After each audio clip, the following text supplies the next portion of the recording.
శ్రీ మాత్రే నమః. వారాహీదేవ్యే నమః. అందరికీ నమస్కారం అండి. అందరికీ వారాహీదేవి అమ్మ ఆశీస్సులు ఉండాలని మనస్ఫూర్తిగా కోరుకుంటున్నాను. ఈరోజైతే మీ అందరి కోసం ఒక చక్కని మంత్రంతో అయితే మీ ముందుకి వచ్చానండి. మనం ప్రతిరోజు చెప్పుకునేటువంటి వారాహి అమ్మవారి మంత్రాల్లో ఇది ఒక చక్కని మంత్రం అని చెప్పుకోవాలన్నమాట. ఒక్కొక్కసారి మనము తెలియకుండా ఇబ్బందుల్లో పడిపోతూ ఉంటాము. ఏమీ జరగదులే అనుకున్నప్పుడు అనుకోని సంఘటనల వలన కానీ లేదా మనకి తెలియని వ్యక్తుల వల్ల కానీ మనం ఇబ్బందుల్లో పడిపోతూ ఉంటాము. ఆ సమయానికి మనకి ఎవరూ కూడా పక్కన సహాయం చేసేవాళ్ళు ఉండకపోవచ్చు కూడా. అలాంటి స్థితిలో ఉన్నప్పుడు ఇప్పుడు చెప్పబోయే మంత్రాన్ని కనుక జపించినట్లయితే ఖచ్చితంగా వెంటనే మీకు ఆ తల్లి మీ సమస్య నుంచి మీకు విముక్తిని కలిగిస్తారన్నమాట. అంతటి అద్భుతమైనటువంటి వారాహి అమ్మవారి యొక్క నామముతో కూడిన మంత్రము. వీడియోలోకి వెళ్ళే ముందు చిన్న రిక్వెస్ట్ అండి. వీడియో అయితే ఎక్కడ స్కిప్ చేయకుండా చూడండి. వీడియో నచ్చినట్లయితే ఒక చిన్న లైక్ అనేది ఇవ్వండి. మీరు పూర్తిగా చూడటం వలన నేను మంత్రాన్ని ఎన్నిసార్లు జపించాలి, ఎప్పుడు జపించాలి, ఆ మంత్రం ఏమిటి అనేది కూడా మీకు స్క్రీన్ పైన ఇవ్వటం జరుగుతుంది. ఇప్పుడైతే వీడియోలోకి వెళ్ళిపోదామండి. దిక్కుతోచని స్థితిలో అని చెప్పుకుంటున్నాం కాబట్టి మీరు ఎలాంటి సందర్భంలో ఉన్నా కానీ ఈ మంత్రాన్ని తప్పనిసరి అనుకున్నప్పుడు జపించవచ్చు అన్నమాట. లేదమ్మా మాకు ప్రతి పనిలో కూడా అడ్డంకులు వస్తున్నాయి, లేదా మేము చేసే ప్రతి వ్యాపారంలో కూడా నష్టాలు వస్తున్నాయి అనుకున్న వాళ్ళు ఈ మంత్రాన్ని కంటిన్యూయస్గా 21 రోజులు జపించండి. అలా జపించేవారు పీరియడ్ టైంలో అది జపించకుండా ఉండాలండి. కానీ అనుకోని సంఘటన వలన దిక్కు తోచని సమయంలో ఆ సమయంలో మీకు ఎవరై సహాయం చేసేవాళ్ళు లేరు అనుకున్నప్పుడు అది ఎలాంటి పరిస్థితి అయినా సరే ఆ అమ్మవారి మీద భారం వేసి ఈ ఒక్క మాటని అనుకోండి. మీ జీవితంలో మీరు ఊహించినటువంటి మీకు తెలియనటువంటి అద్భుతాన్ని అయితే పొందుతారన్నమాట. అంతటి శక్తి కలిగిన తల్లి మన వారాహి అమ్మవారు.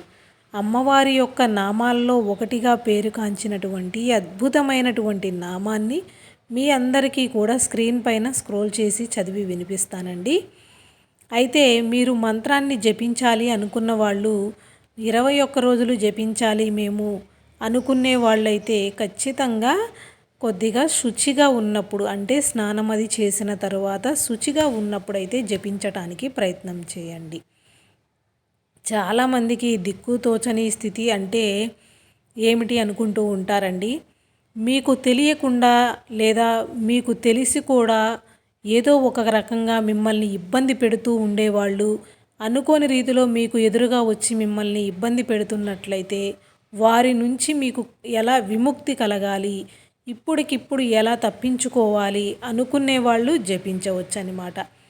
అయితే మీ అందరికీ కూడా తెలియని విషయం ఏమిటంటే ఒక్కసారి మనం ఆ అమ్మవారి యొక్క నామాలని జపించటం మొదలుపెట్టాక ఆ తల్లి ఎప్పుడూ మీకు తోడుగా అనేది ఉంటారండి. ఈ విషయాన్ని అయితే అస్సలు మర్చిపోవద్దు. ఈరోజు మనం ఈ మంత్రాన్ని జపించాము అందుకే సమస్య నుంచి బయటపడ్డాము అనుకోకుండా మీరు ఒక్కసారి జపించి ఆ అమ్మవారిని స్మరించినట్లయితే ఆ తల్లి ఎప్పుడూ మీకు తోడుగా ఉంటారనమాట. అయితే మీరు అనుకోవలసినదల్లా ఒక్కటేనండి. ఈ సమయంలో ఈ పరిస్థితులలో నీవు తప్ప నాకు మరొక దిక్కు లేరు తల్లి, నీవే నన్ను ఈ సమస్య నుంచి బయటపడవేయాలి, నీవే ఇప్పుడు మమ్మల్ని కాపాడాలి అని అమ్మని మనసా వాచ కర్మణ నమ్ముతూ మీరు ప్రార్థించండి. మనమేదో చూసాము ఒకసారి అనుకుంటే ఏమవుతుందిలే అని ఒక హేళనగా కాకుండా అమ్మని మనస్ఫూర్తిగా గనక నమ్ముతూ గనక మంత్రాన్ని జపిస్తే మీకు ఖచ్చితంగా 100కి 1000% ఫలితం అనేది వస్తుందండి. అంతటి అద్భుతమైనటువంటి శక్తి కలిగినటువంటి తల్లి మన వారాహి అమ్మవారు. తెలియని వాళ్ళు ఎవరో పిచ్చి పిచ్చి కామెంట్లు అనేది పెడుతున్నారండి. అవన్నీ పట్టించుకోవటం వలన ఒకరికి జరిగే మంచి అనేది మనం ఎప్పుడూ కూడా ఆపకూడదనమాట. కాబట్టి తెలుసుకున్న వాళ్ళు ఆ తల్లిని నమ్ముకున్న వాళ్ళు ఖచ్చితంగా ఈ ఒక్క మంత్రాన్ని అయితే జపించండి. ఆ మంత్రంలోనే మనం ఆ తల్లిని వేడుకుంటున్నట్టు ఆ తల్లిని శరణు కోరుతున్నట్టు అర్థమైతే ఉంటుందన్నమాట. అయితే మీరు చేయవలసిందల్లా ఇంకొక విషయం ఏమిటంటే ఎప్పుడు కూడా అమ్మవారిని రాత్రి వేళలా పూజించటం కానీ, అంటే మంత్రాలు అనేది రాత్రి వేళ జపించటం అనేది చేయండి పడుకోబోయే ముందు. మీకు ఎలాంటి పీడకలలనేవి కూడా తల్లి రానివ్వదనమాట.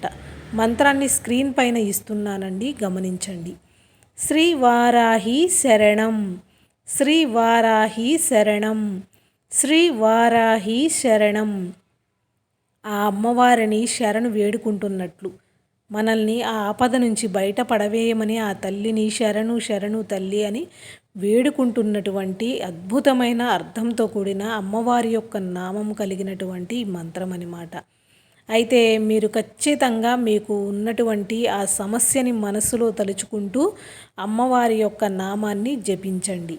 వెంటనే మీకు ప్రతిఫలం అనేది వస్తుందన్నమాట. ఐ హోప్ మీ అందరికీ కూడా వీడియో అయితే నచ్చిందని అనుకుంటున్నానండి. నచ్చితే కనుక ఒక చిన్న లైక్ అనేది ఇవ్వండి. మరిన్ని వీడియోస్ కోసం అయితే మన ఛానల్ని సబ్స్క్రైబ్ చేసుకోండి. Thanks for watching this video. స్వస్తి.